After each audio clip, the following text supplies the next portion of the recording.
حضرت نوح علیہ السلام کی قوم کو حضرت نوح علیہ السلام نے 1500 سال سمجھایا ہے.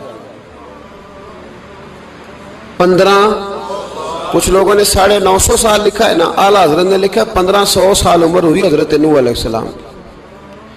اللہ تعالیٰ بندے کو جلدی سزا نہیں دیتا، بلکہ قرآن مجید میں ایک جگہ رب کریم اس طرح بھی فرماتا ہے کہ جب بندے مجھے بھول جاتے ہیں تو میں ان کے لیے نعمتوں کے دروازے کھول دیتا ہوں. بندہ سمجھتا ہے کہ میں کچھ تو ہے نا کہ میرے اندر کہ میں جدھر جاتا ہوں خیر ہی خیر ہو جاتی ہے. وہ سمجھتا ہے کہ میری عقل ہے، حالانکہ اللہ اسے ڈھیل دیتا ہے. اللہ اسے ڈھیل دیتا ہے. گناہوں کی سزا کے 3 طریقے ہیں. ایک ہے متنبع کرنا، تنبیہ کرتا ہے اللہ، بندہ متنبع ہو جاتا ہے، یہ اللہ کا بہت بڑا احسان ہوتا ہے. ایک ہوتا ہے مہلت دینا، اور ایک تیسرا ہوتا ہے اللہ خفیہ تدبیر کرتا ہے. تھوڑا سا سمجھیے گا، انسان پر کوئی آزمائش آئی، فوراً اس کی چھٹی اس نے کہا کہ وہ فلان جگہ غلطی کی تھی تب ایسا ہوا ہے. ہوتا ہے نا کئی دفعہ آواز آتی ہے نا اندر سے، چلیں بول دیں کچھ نہیں ہوتا آپ کو. اللہ جانتا ہے یہاں کوئی کچھ نہیں کہے گا آپ کو، اور ہماری تو ویڈیو بھی نہیں گھومتی، یعنی خبر بھی نہیں ہو کہ کس نے ہاں کر دی کس نے نہ کر دی. آپ بغیر ٹینشن کے بات چیت کریں، آج کچھ نہیں ہوتا ہے انشاءاللہ تعالی. آتی ہے اندر سے آواز. میں آپ سے اس لیے ان چیزوں کی تصدیق کراتا ہوں کہ باقیوں کو بھی آتی ہے کہ نہیں، اس لیے تصدیق. کبھی کوئی کسی جگہ انسان پریشان ہوتا ہے تو محسوس کرتا ہے کہ وہاں مجھ سے ہوتا ہے نا جی، جس کو یہ نصیب ہو جائے بڑا خوش نصیب آدمی ہے. حضرت مولا علی فرماتے ہیں اگر تجھے دنیا میں سزا مل گئی تو بچ گیا ہے، سمجھ پھر اللہ کرم کرے گا، آخرت میں سزا نہیں دے گا. اور یہ یاد رکھ لے، وما اصابکم من مصیبت فبما کسبت ایدیکم ویعفو عن کثیر. اللہ فرماتا ہے دنیا میں تجھے جو بھی تکلیف پہنچتی ہے وہ تیرے ہاتھوں کے کرتوتوں کی وجہ سے پہنچتی. ویعفو عن کثیر، فرمایا کثیر گناہ تو میں ویسے ہی معاف کر دیتا ہوں. یہ جو تیری زندگی میں دکھ ہے نا، یہ بھی میری قلیل سزائیں ہیں. یہ کثیر پر سزا، یہ قلیل ہے قلیل. یہ جو تمہاری زندگی میں تکلیفیں انسان کو سزا ملتی. حضرت فضیل بن عیاض رحمۃ اللہ تعالی علیہ گھوڑے پہ بیٹھے تھے، گھوڑا شرارت کرنے لگ گیا، اچھلنے لگ گیا، کودنے لگ گیا. تو حضرت فضیل بن عیاض نیچے اترے، ایک کونے میں جا کے نماز کی نیت باندھ لی، 2 رکعت نماز پڑھی، پھر دیر تک استغفار پڑھتے رہے، روتے رہے، دعا کرتے رہے. واپس آئے،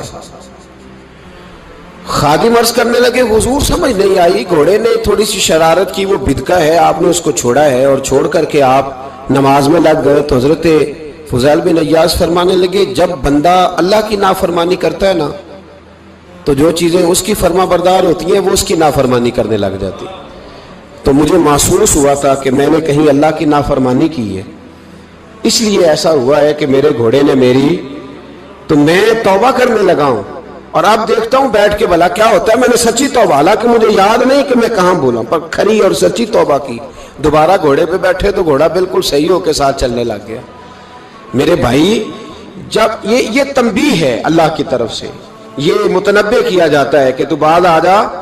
بہت ساری جگہوں پہ انسان کو وقتی طور پر اگر سزا مل جائے، نبی پاک علیہ السلام کی خدمت میں ایک صحابی آئے، بات مضبوط کر دوں، واقعہ سنایا ہے نا تو کچھ لوگ سمجھتے ہیں کہ یہ واقعہ ہے، تو میں ایک حدیث پاک امام بہقی کی لکھی ہوئی عرض کرتا ہوں.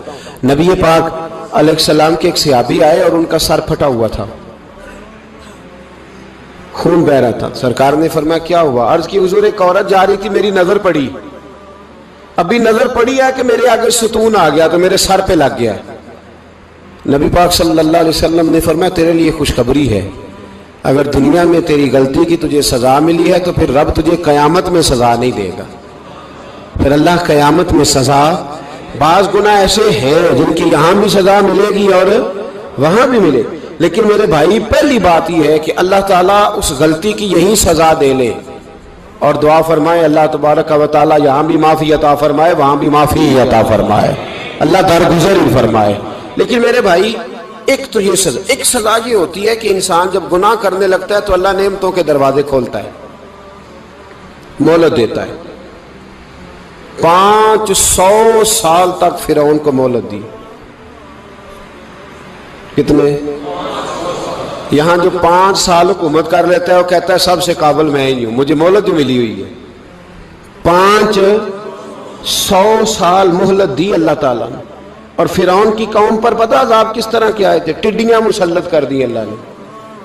یہ گھومتی نہیں چھوٹی سی، ہم اپنی زبان میں اس کو کچھ لوگ مختلف ناموں سے یاد کرتے ہیں، کوئی مکڑی کہتا ہے، کوئی کچھ کہتا ہے. مسلط کر دی، جاتی نہیں. ان پر بنی اسرائیل کے ان مقابل جو فرعون کی قوم تھی ان پر الزام اس طرح کا عذاب آیا کہ مینڈک مسلط کر دی اللہ تعالیٰ. برتن کھولتے تھے اندر مینڈک نکلتا تھا، دنیا کی ہر دوائی استعمال کرتے تھے لیکن مینڈک نکل آتا تھا. تھوڑا سا سمجھا کریں چیزوں کو. ہمارے رنگ نہیں زیادہ گورے کہ ہم پر عذاب نہیں آتا. کوئی بہت زیادہ اللہ تعالیٰ معاف فرمائے دولت نہیں جمع کرا بیٹھے شاہی خزانے میں کہ ہم سے پوچھا نہیں جائے گا. یہ مہلت ہے، مہلت کو مہلت سمجھو. پھر جب پکڑ آتی ہے نا اللہ کریم کی، میں نے دیکھا ہے کروڑوں روپیہ، 6 اولادیں. ایک شخص کے بچے باہر سے آ رہے تھے، وہ بندہ بیمار تھا.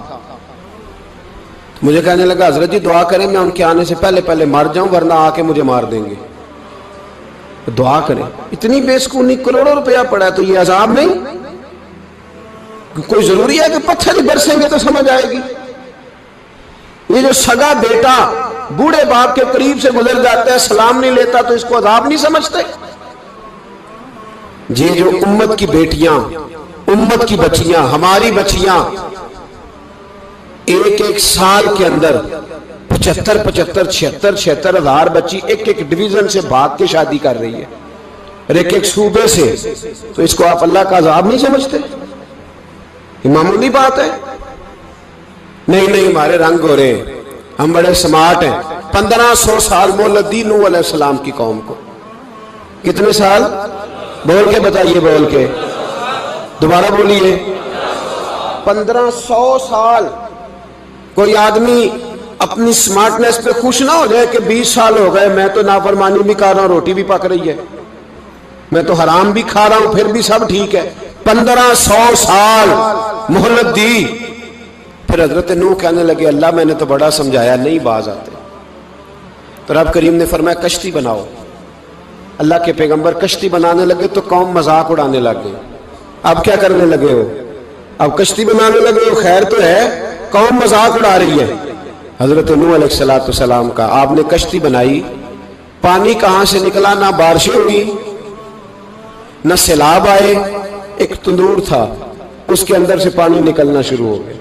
کبھی تندور سے بھی پانی نکلا ہے پر جب نکالنے والا چاہتا ہے تو وہاں سے بھی ایک تندور سے پانی نکلا. اتنا نکلا اتنا نکلا اتنا نکلا کہ قوم ساری ڈوب گئی. قرآن مجید کے صفحات شہادت دیں گے کہ حضرت نوح کی قوم کا بچہ بہ گیا. بچے صرف وہ تھے جو حضرت نوح کے ساتھ ہو گئے، تباہ ہو گئی. اللہ بے نیاز ہے، بے نیاز. 1500 سال مہلت ملے اور تو پھر بھی کہے رب بڑا کریم ہے معاف کر دے گا. 1500 سال تجھے گنجائش دے اور تو کہے کوئی نہیں بات معافی ملنی چاہیے ابھی بھی. میرے بھائی حضرت صالح علیہ السلام کی قوم، حضرت صالح نے تبلیغ شروع کی تو کہنے لگے پہلے معجزہ دکھاؤ. جی آج تو نہیں لوگ معجزے مانگتے. آج بھی لوگ کرامتے اور معجزے، اللہ معاف کرے جو چیزیں معجزہ تو ہو نہیں نہ سکتا لیکن آج بھی لوگ، آپ یقین کریں، کہتے ہیں یہ بڑی نمازیں پڑھتا ہے تو پھر بخشا کیوں نہیں گیا، پھر کیوں نہیں منو سلوا کیوں نہیں اترا اس پر، پھر میں بھی اسی طرح ہی ہوں، کیا اس کے اندر خوبی آ گئی. مولوی بھی ویسے ہی ہے، صوفی بھی ویسے ہی ہے. لوگ مانگ نہیں رہے، لوگ دلیلیں مانگ نہیں رہے. ابھی بھی لوگ بحث نہیں کرتے. کیا فرق آ گیا جی، ویسے ہی ہیں سارے. اللہ تعالیٰ سے ڈرنا چاہیے. ہمیں سامنے والے کی طرف دیکھ کر صحیح ہونے کا حکم نہیں ہے، ہمیں اپنی اصلاح کا حکم ہے. اپنی طرف دیکھ کے اپنے آپ کو ٹھیک کرنے کا. الزام لگا کے گزر جانا اس کا کوئی مطلب. سنو اور یاد رکھو. حضرت صالح علیہ السلام سے کہنے لگے پہلے معجزہ دکھائیں تو حضرت صالح علیہ السلام نے فرمایا اونٹ کہاں سے پیدا ہوتے ہیں؟ کہا اونٹنی کے بطن سے. فرمایا آؤ میں تمہیں پہاڑ کے اندر سے اونٹنی پیدا کر کے دکھاتا ہوں. کہاں سے؟ پہاڑ کے اندر سے. حضرت نوح ساتھ لے کے گئے تو پہاڑ کے اندر سے اونٹنی نکلی اور اونٹنی بھی گابن تھی. اس کے پیٹ میں بچہ، اور اونٹنی اتنا دودھ دیتی تھی کہ ساری بستی دودھ پی جاتی تھی، پھر بھی دودھ بچ جایا کرتا تھا۔ لیکن حضرت نوح علیہ السلام نے فرمایا اب تم نے دیکھ تو لیا یہ اسے، یہ جتنا دودھ دے گی روٹی بھی اتنی کھائے گی، ایک دن تم سارے پانی پیو گے، ایک دن یہ سارا پانی پیا کرے گی، ایک دن تم سارے باقی جانوروں کو گھاس کھلاؤ گے، ایک دن یہ اونٹنی، اور اونٹنی کا نام کیا؟ ناقۃ اللہ، اللہ کی اونٹنی۔ کس کی اونٹنی؟ نام کیا ہے؟ اللہ کی، یہ اللہ کی اونٹنی ہے۔ تو حضرت نوح علیہ السلام کی اونٹنی فرمایا اس کی بے ادبی نہ کرنا۔ باز نہیں آئے لوگ، باز نہیں آئے، کہنے لگا جی دودھ دینا تو ٹھیک ہے، پر یہ جو سارا پانی پی جاتی ہے نا یہ صحیح نہیں، یہ جو ساری گھاس کھا جاتی ہے یہ نہیں ٹھیک، دودھ دینا تو ٹھیک ہے پر یہ نہیں صحیح۔ آپ نے فرمایا اسے کچھ نہ کہنا، اللہ کی اونٹنی ہے۔ میں کہا کرتا ہوں ان لوگوں نے ناقۃ اللہ کی بے ادبی کی، حضرت نوح علیہ السلام کی اونٹنی کی ٹانگیں کاٹ دی، صالح علیہ السلام کی۔ اور دیکھو اللہ بڑا بے نیاز ہے، اگر پیدا کرنا جانتا ہے تو حفاظت کرنی نہیں جانتا، لیکن رب کریم نے فرمایا نہ کرنا۔ انہوں نے ان کے پیر کاٹ دیے، کانوں پہ چھریاں لگائیں۔ اونٹنی جب مر گئی، اونٹنی اللہ تبارک و تعالیٰ کی وہ اونٹنی جب مر گئی تو حضرت صالح علیہ السلام کی قوم پر رب کریم نے زلزلہ بھیجا، اذا زلزلت الارض زلزالہا، جب زلزلے آئیں گے اور جب ان کا زلزلہ آنا زلزلہ آتا ہے نا کیا کرتی ہے قوم؟ لا الہ الا اللہ، لا الہ الا اللہ، کلمے جاری ہو جاتے۔ بلکہ ایک دفعہ ایسا بھی ہوا کہ مسجدوں میں اعلان ہونے لگے زلزلہ آ رہا ہے، جو فجر کے لیے نہیں اٹھے زلزلے کے لیے وہ بھی اٹھ گئے، جن کا دعویٰ ہے نا میری سویرے آنکھ نہیں کھلتی، ان کی لگی نہیں کتنے گھنٹے، بعد میں بھی نہیں لگی، ٹی وی پہ اعلان ہوتے رہے کوئی نہیں آ رہا سو جاؤ چپ کر کے، لیکن آنکھ لگی۔ موت سے تو ڈرتا ہے، اللہ سے ڈرتا ہی نہیں، موت کا خوف ہے رب کا نہیں۔ زلزلہ آیا ساری قوم تباہ ہو گئی۔ بتاؤ اگر ناقۃ اللہ کی گستاخی ہو تو اللہ ناراض ہو جاتا ہے، اور اگر اولیاء اللہ کی ہو، اگر اولیاء اللہ کی ہو تو رب ناراض نہیں ہوتا؟ شرم نہیں آتی لوگوں کو داتا صاحب کی بے ادبی کرتے؟ شرم نہیں آتی لوگوں کو غوث اعظم کی گستاخی کرتے؟ حیا نہیں آتی جنہوں نے دین پھیلایا ان کی بے ادبی؟ میں درد سے کہتا ہوں، رو کے کہتا ہوں، اور اگر کلیجہ پھٹ سکے تو میں دکھاؤں زخم کتنے۔ ایک حج کے موقع پر ایک بابا جی، اس سال 4,80,000 روپے کا پرائیویٹ حج تھا، اور بابا جی کی کیفیت کمزور تھی، بیچارے بیمار تھے، اس کے باوجود وہ گئے۔ بوڑھے آدمی، جا کے بیٹھیے، بزرگ، اور کتنی مشکل ہے وہاں منا، مزدلفہ، عرفات، طواف زیارت، کتنا مشکل کام ہے طواف زیارت کرنا، طواف وداع کرنا۔ کس کٹھن سے حج کیا، بڑھاپے میں پیسے بھی لگائے، اور جب وہ روضہ رسول پہ گئے صلی اللہ، اور انہوں نے جا کے نبی پاک صلی اللہ علیہ وسلم کے روضے کی طرف منہ کر کے درود شریف پڑھا تو ایک ملا نے اٹھ کے کہہ دیا تو مشرک ہے۔ تو میری روح کانپی، میں نے کہا تجھے شرم نہیں آئی، حیا نہیں آئی؟ اس کی عمر دیکھ، کس بڑھاپے میں کہاں سے چلا، کہاں آیا۔ یہ مشرک ہوتا تو کسی مندر میں جاتا، یہ مشرک ہوتا تو کسی گرجے میں جاتا، یہ مشرک نہیں، یہ مومن ہے، اور یہ وہ والا مومن ہے جس کے سینے میں دل جب دھڑکتا ہے تو خالی دھڑکتا نہیں، ساتھ وہ محمد عربی پہ درود و سلام بھی پڑھتا ہے۔ شرم نہیں آتی لوگوں کو؟ اتنی بڑی گستاخی کرتے، جو روضہ رسول پہ آیا مشرک ہے۔ میں نے جو مولوی کو صاف صاف کہا تھا، میں نے کہا اگر میں مشرک ہوں تو نکالو، مشرک کا داخلہ تو یہاں ویسے ہی منع ہے۔ شرم نہیں آتی؟ اپنی زبان کا ایک پاس کرو کچھ۔ اتنا ظلم، اتنی بڑی فرقہ واریت امت میں، اتنا امت کو تقسیم کرتے ہو، تمہیں شرم نہیں آتی؟ جہاں سے اتحاد کا پیغام دینا چاہیے وہاں سے تم لوگوں کو فرقے کا پیغام دیتے ہو، ایک مقصود فرقے کی تبلیغ کرتے ہو۔ خدا را، تو میں کہہ رہا ہوں ناقۃ اللہ کی بے ادبی پہ عذاب آتا ہے، تو اولیاء اللہ کی بے ادبی پہ نہیں آتا۔ داتا صاحب ساری دن کی تبلیغ کرتے رہے، ایک آدمی نے اٹھ کے کہہ دیا جناب وہ تو شرک کا اڈا ہے، تو رب کریم ناراض نہیں ہوتا ان باتوں سے؟ ہمیں خیال کرنا چاہیے، اللہ سے ڈرنا چاہیے، ان چیزوں سے عذاب آتا ہے اور آ رہا ہے۔ اللہ تعالی ہمیں محفوظ فرمائے۔ اللہ ہمیں اس سے، قوم لوط پہ بھی عذاب آیا، ہم جنس پرستی، مرد مردوں سے بدکاری کرتے، حضرت نوح نے سمجھایا کہ یہ کام درست فطرت کے خلاف ہے، یہ کام درست نہیں۔ جب انسان یہ کام کرتا ہے تو زمین اور آسمان کانپتے ہیں۔ اب میں کیسے کھول کے بتاؤں، میرے پاس اعداد و شمار ہیں کہ پاکستان کے اندر اس کام کی کیفیت کیا ہے اور کس طرح کر کے لوگ، میں تو رونا روتا رہتا ہوں داڑھی کا۔ لوگ کئی دفعہ کہتے ہیں حضرت صاحب پہلے بھی آئے تھے تو داڑھی کی بات، پھر بھی آئے تو داڑھی کی بات، تو میں رونا روتا ہوں۔ اس لیے روتا ہوں کہ جو کلین شیو نوجوان ہوتا ہے وہ امرد کے حکم میں ہے، اس پر وہی حکم لگتا ہے جو عورت پہ لگتا ہے۔ اس کے ساتھ مرد کا اٹھنا بیٹھنا اسی طرح ناجائز ہے جس طرح عورت کے ساتھ۔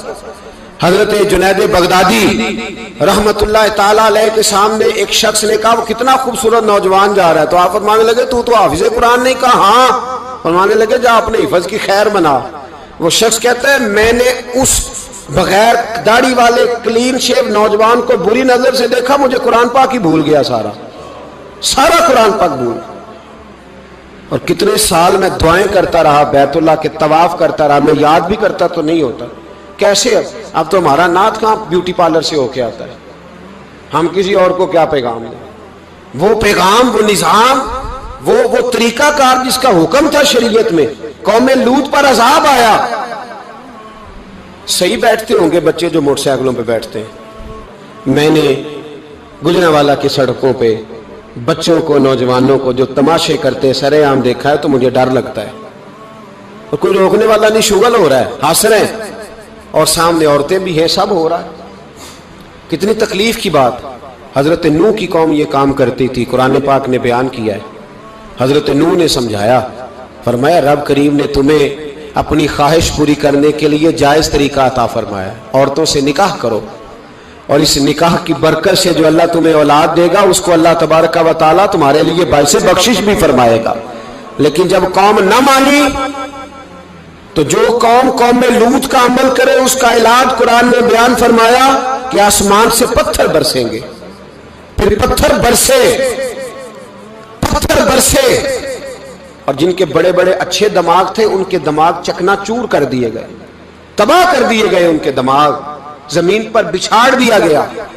اللہ مہلت دیتا ہے، لیکن اس کا مطلب یہ نہیں کہ انسان توبہ ہی نہ کرے۔ حضرت شعیب علیہ السلام کی قوم پر بھی عذاب آیا، اس لیے کہ بددیانتی کرتی تھی، ناپ تول میں کمی کرتی تھی۔ میں نے کہا تھا شب قدر کی رات کہ یہ کوئی تماشا ہے کہ شب رات آئی تو ساری رات روتے رہے، یا اللہ معاف کر دے، یا اللہ معاف کر دے، رو رو کے چیخے مار مار روئے۔ شب قدر آئی تو پھر چیخے ماری، ساری رات روئے۔ تو جس بندے کا پروگرام ہی نہیں سویرے بدلنے کا، دکان پہ بیٹھ کے پھر وہی ناپ تول میں کمی، پھر وہ اللہ تعالیٰ معاف کرے۔ میں ایک مضمون پڑھ رہا تھا تو وہ فوڈ کے اسپیشل لوگ تمہیں لکھا تھا مہربانی کرو ملاوٹ ہی اچھی چیز کی کر لو، مرچ میں کیری تو نہ ملاؤ اینٹوں کی، وہ تو بیمار کرتی ہے، وہ تو خون کی آنتوں کو روک دیتی ہے۔ وہ کہنے لگا، اور وہ کہتا میں تمہیں بتاتا ہوں کون کون سی چیز ملائی جا سکتی ہے، وہ ملا لو۔ خدا را اس قوم پہ رحم کرو، مہربانی۔ ایک دوست ہے ہمارے، میں وزیر آباد میں ان کے گھر بیٹھا تھا تو ایک میڈیکل، میرا کسی شخص پہ اعتراض کرنے کا میں مجموعی بات کرتا ہوں۔ میں ایسے ڈاکٹروں کو جانتا ہوں جو اللہ تعالیٰ فضل کرے سچ مچ کے نیک ہیں، اچھے لوگ۔ تو بچے کا میڈیکل سٹور ہے، تو والد بیمار ہو گیا، تو کہتا ہے ابا جی ڈاکٹر صاحب نے کہا آپ کو ڈرپ لگنی ہے، تو سگے باپ کو ڈرپ لگانے لگا تو باپ کیا کہتا ہے پتر تیری مہربانی مینوں کوئی اصلی لائی، وہ نہ لائی جڑی لوکاں نوں لانا ہے۔ اب وہ پیار سے سنا رہا ہے بات۔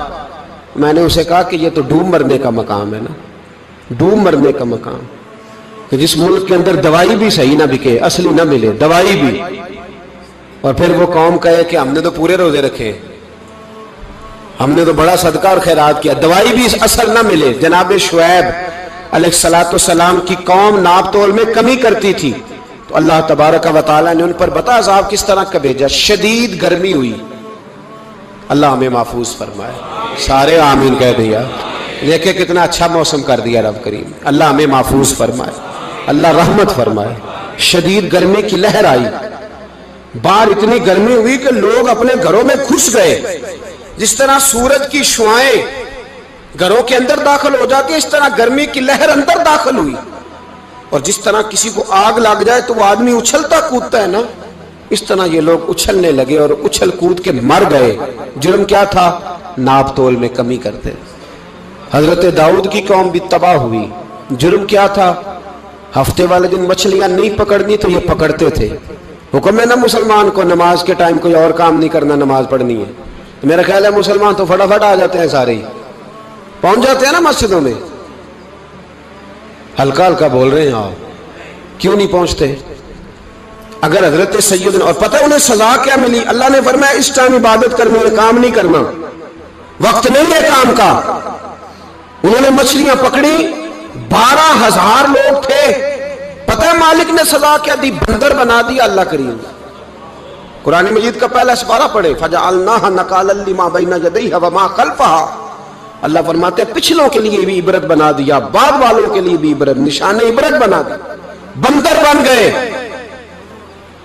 اور جو ان کے دوست جو بچ گئے تھے ان کے پیر چومتے تھے، روتے تھے۔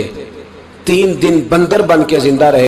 دے کے حضور آکھن منگتے دی خیر ہووے، دے کے حضور آکھن منگتے دی خیر ہووے، منگتا کبے سخی دے، منگتا کبے سخی دے، بوہے دی خیر ہووے، دے کے حضور آکھن منگتے دی خیر ہووے، دے کے حضور آکھن۔ اور جنت بنی جگہ لگیا جڑی جگہ تے، جنت بنی جگہ